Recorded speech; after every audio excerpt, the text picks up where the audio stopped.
yolunu da doğ. Adamla değil akıl husnu ayırma.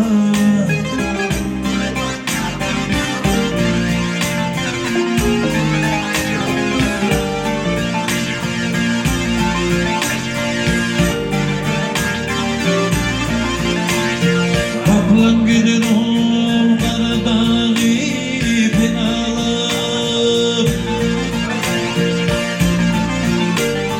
Kaplan gelir oğulları dağı ipin alıp.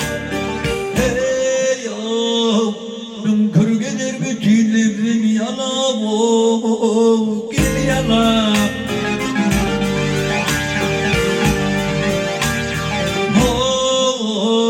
Azal gelir öz haridin kovalab. Adamları şirin zandan ayırma.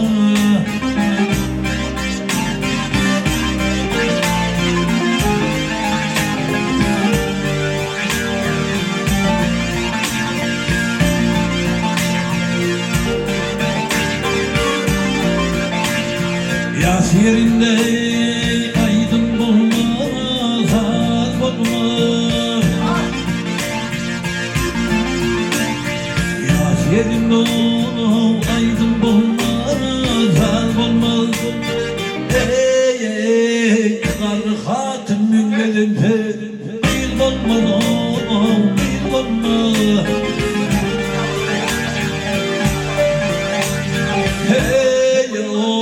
Kışın kış bulmadı, yazın yaz bulmadı.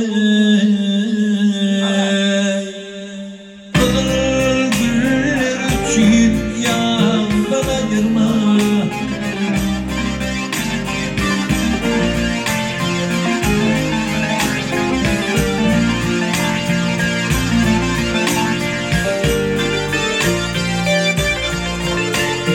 Maktum olayım acaba.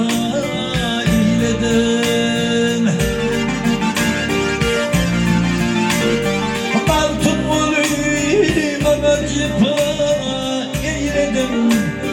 Ey o ilimden ayırıp gida eyledim, eyledim.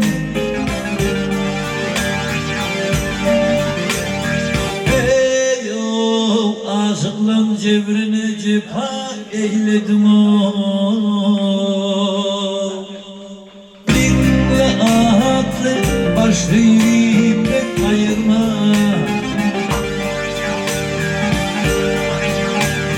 Ey o tülükte parmaklar dişten ayırma da doğ.